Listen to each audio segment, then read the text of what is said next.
말씀의 제목은 방향 전환의 명수가 되십시오. 방향 전환의 명수가 되십시오라는 제목으로 우리 출애굽기서 말씀 계속 이어나가기 원합니다. 오늘 말씀을 통해서 우리가 삶을 살다 보면 항상 환경 때문에 실패할 때가 많이 있습니다. 환경 때문에 주저앉을 때가 있고, 환경 때문에 우리의 입술이 원망과 불평으로 바뀔 때가 있습니다. 그러나 그 가운데 오늘 말씀을 통해서 우리의 입술이 변화되고 나아가야 하는 길의 목적과 뜻을 분명히 하여 믿음으로 살아갈 수 있는 소망을 되찾는 시간이 되기를 주님 안에서 간절히 원해 봅니다. 성품이라는 말이 있습니다. 이 성품이라는 말의 뜻은 어떤 사람의 사람됨의 지속적 특성 전체를 가리킵니다. 그러니까 그 사람의 행동이 어느 정도 예측 가능한 일관된 행동을 하는 것, 어떤 처신을 하는 것을 우리는 성품이다라고 이야기합니다. 이 성품이라는 단어를 심리학계에서는 용어로 정리하기를 오래 지속되고 늘 그런 것은 아니지만 영구적으로까지 보이는 한 사람의 특성이다라고 성품을 정의합니다. 그렇다면 성경에서는 성품을 뭐라 말하고 있을까요? 성경에서는 로마서 5장에 연단이라는 단어로서 성품을 뜻하며 등장합니다. 이 연단이라는 단어가 가지고 있는 뜻이 성품이라는 뜻을 가지고 있습니다. 헬라어로는 도키메라는 말입니다. 이 도키메라는 말이 가지고 있는 속뜻은 불순물들이 제거된 금속을 뜻합니다. 그러니까 처음에는 불순물이 많지만 이렇게 연단되고 깎아지고 다듬어서 불순물이 제거되어진 금속, 그것이 성품이라는 뜻이고 로마서 5장에서는 연단이라는 단어로 기록이 되었습니다. 그러니까 바울은 이 성품에 관하여 말하기를 한 사람이 지속적으로 가지고 있는 어떤 특징을 말하는 것뿐만 아니라 더 나아가서 이 성품은 개발되어져야 한다라는 것을 말하고 있는 것이죠. 예수 그리스도를 따르는 사람들 안에 나타나는 현상, 그것을 성품이라고 이야기합니다. 그냥 가지고 있는 본래의 처신이나 행동뿐만이 아니라 이제 예수 그리스도를 만나서 예수 그리스도를 따라가면서 예수 그리스도를 닮아가려 하다 보니 불순물들이 계속해서 제거되어지고 깎여지고 연단되어져서 정금과 같이 나아가고 있는 그러한 모습을 성품이라고 성경은 말합니다. 그래서 우리의 성품은 지속적으로 개발되어져야 하는 것입니다. 예수님 따라가면서 변화되어져야 하는 줄 믿습니다. 예수님 따라가다 보면 우리의 성품이 변화되어지는 것이죠. 내 성품은 본디 내 성품은 변하지 않지만 예수님을 만났기 때문에 예수님 만나서 내 인생의 존재의 정체성이 뒤바뀌었기 때문에 그렇다면 우리의 성품도 그와 같이 그분과 같이 변화되어져 가는 것입니다. 한마디로 예수님 닮아가는 것입니다.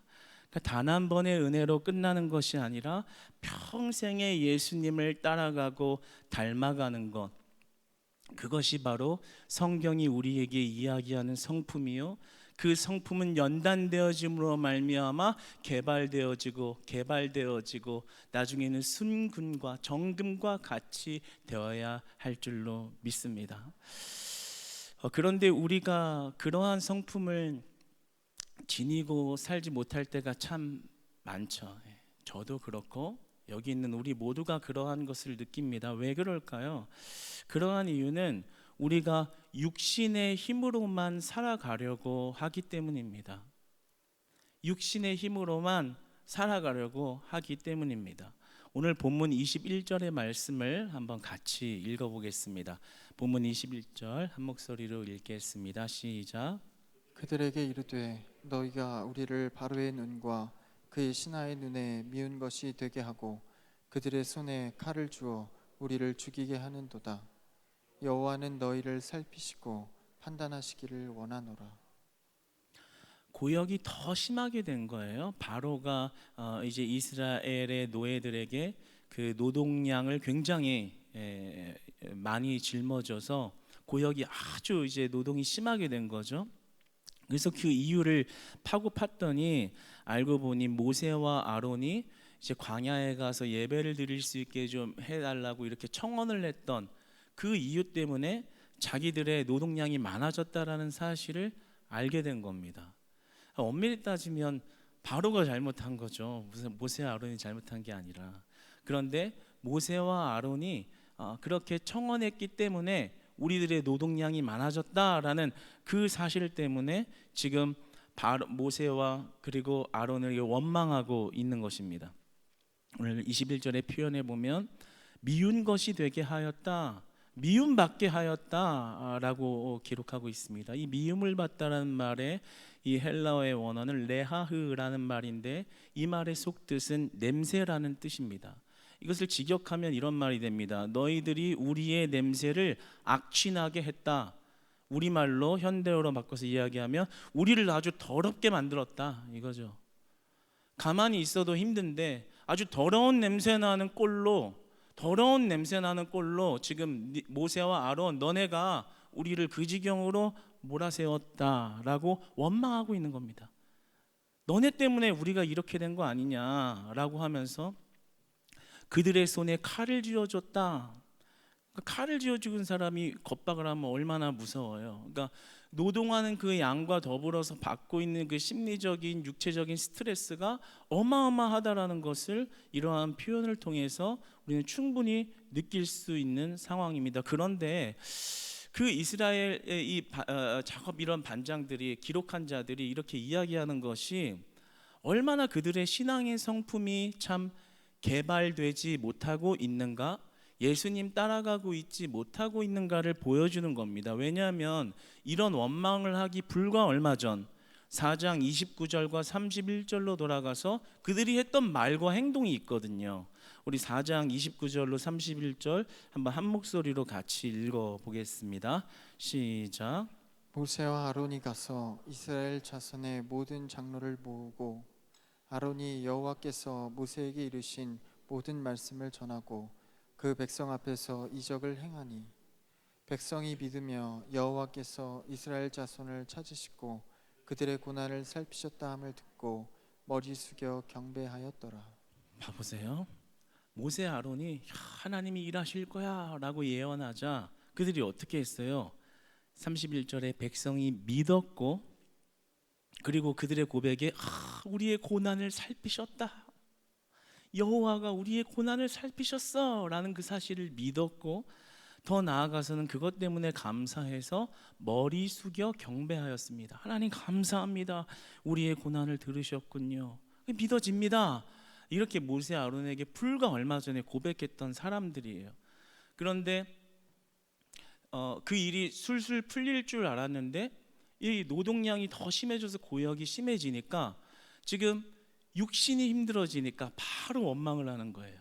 좀 전까지는 믿습니다, 우리의 고난을, 너무 멋있잖아요 말도. 우리의 고난을 살피셨다, 머리 숙여 경배함으로 정말 겸손과 경배와 찬양의 모습을 보였던 그들이 당장 이제 육신의 힘듦을 바로 경험하자마자 고민이라도 좀 했으면 좋겠는데 바로 모세하고 아론한테 가서 미움을 받게 했다, 너 때문에 이렇게 됐다, 그들에게 칼을 져줬다, 네가 나를 냄새나게 만들었다, 바로 이렇게 원망하고 있는 것을 보게 됩니다. 그들의 성품이 예수님을 따라 개발되기보다는 이렇게 정체되어 있는 모습을 보게 됩니다. 왜 그럴까요?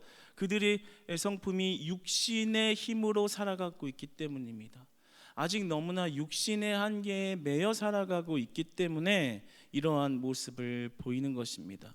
여러분, 그런데 이런 우스꽝스러운 모습이 어찌나 그렇게 우리의 마음을 찌르는 오늘날 우리들의 모습 같은지 모르겠어요.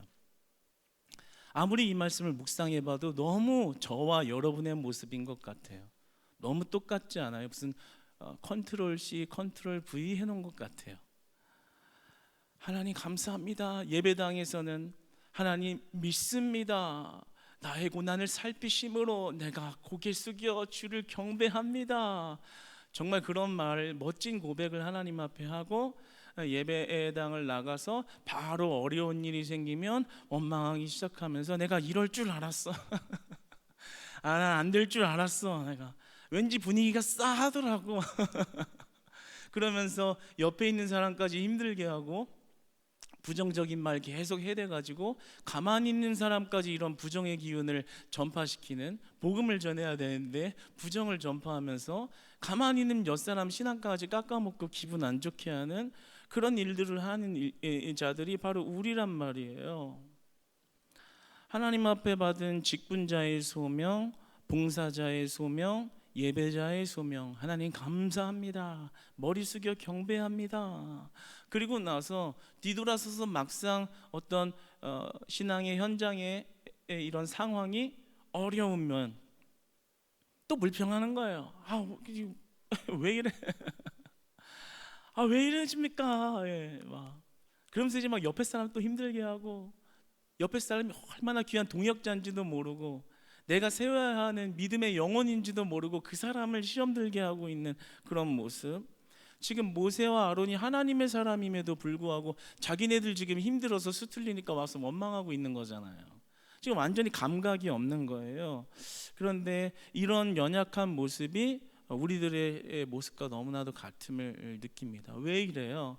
우리의 성품이 아직도 우리의 육신의 힘으로만 살아가려고 하는 성품에 머물러 있기 때문에 이와 똑같은 일을, 역사가 수천 년이 지나도 똑같은 일을 똑같이 반복하고 있는 것입니다. 여러분, 우리의 육과 영혼의 생기는 그리스도에게 달려 있습니다. 우리의 육과 영의 활력은 우리 주 그리스도에게 달려 있습니다. 창세기 2장 7절에 가보면요, 하나님께서 사람을 창조하실 때의 모습을 보면 우리가 잘 알듯 하나님께서 땅의 흙으로 사람의 몸을 만드셨고 지으셨고 그 다음에 그곳에 생기를 불어넣으셨습니다. 한번 이 순서에 대해서 생각해 볼 필요가 있겠어요. 사람이 사람답게 지어진 이 과정의 순서, 몸을 먼저 흙으로 만드시고 그 다음에 하나님의 생기를 그 코에 불어넣으셔서 사람이 생명이 되었더라라고 기록하고 있습니다. 그러니까 우리는 애초에 육신으로만 살 수 없는 자들인 거예요. 육신으로만 살아서는 절대 생기를 얻을 수, 영적 생기를 가지고 살 수 없는 사람들인 겁니다. 그러니까 우리의 몸에 영의 호흡, 예수님의 영이 임할 때 우리는 영적 생기를 되찾게 되는 것입니다. 땅의 흙은 하나님의 영으로, 하나님의 생명으로 생기를 얻게 되는 줄 믿으시기 바랍니다.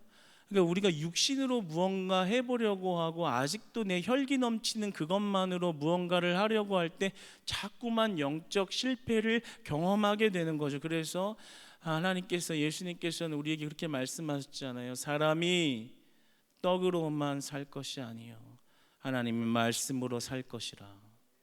우리가 떡으로 우리 육신의 배부름만 채우며 사는 것에 절대 회복과 부활과 능력이 존재하지 않다라는 것을 우리 보고 깨달으라고 말씀하시는 거예요. 하나님의 말씀, 그 생명, 그 성령의 은혜로 우리는 호흡하게 되고 몸의 한계와 그것을 뛰어넘어 역사하시는 하나님의 일을 경험하게 될 줄로 믿습니다. 그러니까 우리가 몸의 육신의 힘으로만 살아가려고 할 때 결국에는 고통의 한계를 벗어나지 못하고 그 한계 아래서 살아가게 되는 것을 보게 됩니다. 그러나 성령의 호흡이 우리의 몸에 임하면 우리는 소망이 살아나고 영적 생기를 되찾게 되고 죽어가는 자가 다시 그 부활의 소망 안에 거하는 은혜가 임하는 줄로 믿습니다. 그러니까 애초에 우리가 지은 바 될 때 우리의 몸을 지어놓고 그것으로만 살라 하신 것이 아니라 하나님의 영, 성령, 그리스도의 영이 우리 몸 안에 역사했다는 것을 기억할 필요가 있습니다. 그러니까 우리가 어떠한 현장의 고통 가운데서 오늘 이 이스라엘을 기록한 사람들과 이 이스라엘 사람들처럼 하나님 말씀 믿었지만 하나님을 경배한다고 했지만 정작 실제적인 삶으로 나아가 보니 그 삶이 결코 만만치 않았고 술술 잘 풀리는 일 하나 없었고 오히려 더 큰 고통으로 견디지 못할 고통으로 나에게 다가왔을 때 그때 오늘 우리 말씀은 하나님의 불러주신 약속과 은혜를 바라보라고 말씀하십니다. 왜요? 네 육신의 힘으로 해결하려고 하니 해결하지 말아라. 해결하려고 하면 불평만 나올 뿐이다. 사람 정죄할 뿐이다. 그러나 하나님의 영이 그분의 생기로 호흡할 수 있게 되면, 그분의 영이 너의 육신에 임하면, 그분의 영이 너의 몸을 지배하고 너의 몸을 다스리기 시작하면 그 능력으로 일어서게 될 줄 믿습니다. 그 능력으로 일어서게 될 수 있다라는 것을 우리에게 분명히 보여주고 있는 것입니다. 그러므로 여러분, 우리는 성령의 은혜를 받고 성령의 충만함을 받고 날마다 우리의 영이 그리스도의 영으로 충만한 자가 되시기를 주님 안에서 축복합니다.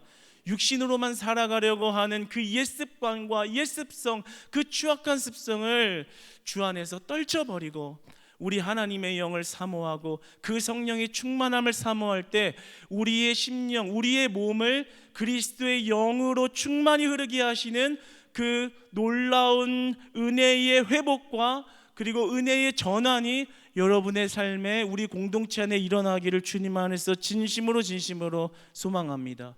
그것이 우리 안에 주어진 모든 고통을 온전히 돌파할 수 있는 유일한 은혜의 방법이 되는 줄 믿으시기 바랍니다. 그러나 오늘 모세의 반응을 한번 살펴보기 원합니다. 모세는 어떻게 하나님 앞에 반응했을까요? 우리 22절 말씀 한번 같이 보겠습니다. 22절 한번 같이 한 목소리로 읽겠습니다. 시작. 모세가 여호와께 돌아와서 아뢰되 주여 어찌하여 이 백성이 학대를 당하게 하셨나이까? 어찌하여 나를 보내셨나이까? 여기서 참 모세의 반응이 오늘 말씀의 아주 중요한 부분인데요. 모세가 기도를 하는 거죠. 기도의 내용은 어찌하여 하나님 앞에 호소하는 거예요. 이거는 원망이 아니라 호소하는 겁니다. 40년 전에 그 백성 사랑하는 마음에 잘못 실수해서 했던 그 고통, 그거 안고 겨우겨우 왔는데 또 백성들한테 원망을 듣게 하는 그 마음 가운데 괴로웠던 거예요. 이제 끝났겠지. 그리고 하나님이 실제로 그 승리를 예언해 주시는 말씀을 하시면서 실제로 이런 백성들의 원망을 듣겠다는 얘기는 언급을 안 하셨거든요. 이 내용이 없었단 말이에요. 근데 뜻하지 않은 이런 일이 닥치니까 어찌하여 라마라고 말을 합니다. 이 라라는 말은 무엇을 위하여, 많은 무엇이라는 뜻입니다. 어찌하여 무엇을 위하여 이러십니까? 무엇을 위하여 이러십니까? 무엇을 위해서, 무엇 때문에 저한테 이러시는 겁니까? 하나님 앞에 그 애절한 호소와 그리고 간청을 하고 있는 것입니다. 그런데 우리가 오늘 이 말씀을 보면서 간절하게 기도하면 하나님이 들어주시는구나, 그것도 이제 일정 부분 맞는 말씀입니다. 그러나 좀 더 이 깊은 내용을 다 막 설명하면서 나아가기 오늘 시간은 부족하지만 우리가 좀 더 주목해 볼 만한 부분은 어찌하여 이 간절한 부분 때문에 하나님이 응답하셨구나라는 그런 차원이 아니라 그 모세의 기도의 심중, 그 마음의 성품, 그 성품이 어떠했는가에 대해서 좀 한번 살펴보기를 원합니다. 22절 처음을 보면 모세가 여호와께 돌아와서라고 기록하고 있습니다. 21절로 22절이 이어집니다. 문장이 이어지는 문장이에요.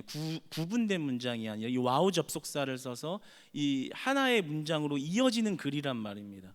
그러니까 지금 어떤 일이 난 거냐면, 아까 전에 이스라엘이 원망했죠. 너 때문에 이 꼴이 났어. 너 모세와 아론 때문에 이 꼴이 난 거야. 원망했잖아요. 그러고 나서, 그리고 바로 그 원망을 듣자마자 모세가 한 행동이 모세가 여호와께 돌아섰다 이렇게 나옵니다. 그러니까 그 원망을 듣고 그 모세가 취한 액션은 고민하고 아니면은 자기도 불평하고 아니면 그 사람하고 싸우거나 뭐 이런 반응을 한 게 아니라 그 이야기를 듣자마자 모세가 한 행동은 모세가 여호와께 돌아와서 아뢰되 여호와를 향했다라는 거예요. 오늘 제목입니다. 방향전환의 명수가 된 거예요. 좀 전까지만 해도 안 그런 모세였는데 이제 어려움이 닥치자, 아까 어려움이 닥치자 원망했던 이스라엘 모습과는 조금 다른 거예요. 성품이 좀 자라난 거예요. 이 원망 들으니까 같이 예전같이 혈기 넘치는 힘으로 대한 게 아니라 여호와께 돌아와서, 이 돌아와서라는 말은 와와샤브라는 말의 기본형인 슈브라는 말로 히브리어로 기록이 되었는데 이 속뜻은 방향을 돌리다라는 뜻을 가지고 있습니다. 방향 전환을 한 거예요. 원망을 들었지만 원망으로 응수하거나 원망을 듣고 화로 응수한 게 아니라 방향을 전환하여 여호와께로 그 길을 틀었다라는 겁니다. 그러니까 이제 모세의 성품이 좀 자라난 것을 조금 이 본문을 통해서 실감하게 되는 장면입니다. 탁담하고 그 작업 반장이 그렇게 이스라엘 기록한 자들이 그렇게 원망할 때 모세가 즉시한 행동은 하나님께 방향을 트는 것이었죠. 극한의 고난 속의 상황, 자기도 그 원망을 듣는 것이 너무나 괴롭지만 동시에 하나님께 나아가서 새 소망과 힘을 얻으려고 하는 그 믿음의 성품을 바라보게 됩니다. 육신의 한계로, 육신의 힘으로만 해결하려고 하는 것이 아니라 하나님, 주님의 호흡을 불어넣어 주시옵소서. 주님의 호흡을 불어넣어 주시면, 주님의 호흡이 내 육신에 임하면 그러면 해결될 수 있겠습니다. 여호와께 돌아서서. 이사야서 41장 13절의 말씀을 한번 같이 읽어봅시다. 시작. 이는 나 여호와 너의 하나님이 내 오른손을 붙들고 내게 이르기를 두려워하지 말라 내가 너를 도우리라 할 것임이니라. 하나님이 도우셔야 해결될 거라는 믿음의 중심, 믿음의 성품, 믿음의 개발이 있었던 겁니다. 그래서 오늘 6장 1절에 하나님께서 미리 약속하셨듯 기다렸다는 듯이 그 약속대로 응답을 하시죠. 6장 1절 말씀 한번 읽어봅시다. 오늘 본문 6장 1절 시작. 여호와께서 모세에게 이르시되 이제 내가 바로에게 하는 일을 내게 보리라. 강한 손으로 말미암아 바로가 그들을 보내리라. 강한 손으로 말미암아 바로가 그들을 그의 땅에서 쫓아내리라. 할렐루야. 하나님이 마치 기다렸다는 듯이 이렇게 얘기하시잖아요. 내가 강한 손을 두 번이나 언급하시면서 내가 해결하겠다라고 하면서 그 모세의 방향 전환에 응답하십니다. 여러분, 우리가 방향 전환의 명수가 되시기를 주님 안에서 축복합니다. 우리의 성품은 지속적으로 개발되어야 합니다. 예수 그리스도를 따라갈 때 우리의 성품은 개발됩니다. 어려울 때 하나님을 찾는 습성, 하나님을 찾는 성품 되시기를 축복합니다. 고통스러울 때, 고통스러워서 내 입술이 원망의 입술이 되는 그 시점에 오늘 모세처럼 하나님께로 돌아서서, 그 슈브라는 뜻이 뭐라고요? 여호와께 방향을 전환해서, 방향을 틀어서, 여러분이 어려울 때 모세처럼 하나님께 방향을 트시는 방향 전환의 명수 되시기를 축복합니다. 그때 하나님은 기다리고 예비하셨던 축복을 여러분들에게 반드시 부어주시는 줄 믿으시기 바랍니다. 그러니까 얼마나 은혜가 되는 거예요. 여태까지 내 육신으로 그렇게 해결해 보려고 했던 모든 것들에 내가 늘 실패하고 불평하고 원망하고 땅 꺼지듯이 바라보면서 옆 사람까지 괴롭혔던 그 모든 것이 내 신앙의 성품이 하나도 자라고 있지 않고 세월만 가면서 뭔가 덕지덕지 뭔가 많이 붙어 있기는 한데 진짜 내 성품은 아직도 너무나도 연약한 어린아이처럼 자라지 않는 그 내 신앙의 믿음의 성품에 있었구나. 그러나 여러분, 오늘 모세의 그 행동이 우리의 믿음의 행동 되기를 원하고 믿음의 성품 되기를 원하고 이제는 어려운 환경 가운데서도 여호와께 돌아설 때 하나님의 강한 손을 경험하고 체험하고 그 은혜를 다 받는 여러분 되시기를 축복합니다. 고통을 지나는 중입니다라는 그런 책이 있습니다. 이 책은 미국의 커트 톰슨이라는 이 버지니아주의 폴스처치의 정신과 전문의가 기록한 책인데요. 가능하다면 화면 좀 한번 띄워줘 보세요. 네. 책 안 사셔도 그냥 한 권에 그냥 대충 무슨 내용인지 알 수 있게끔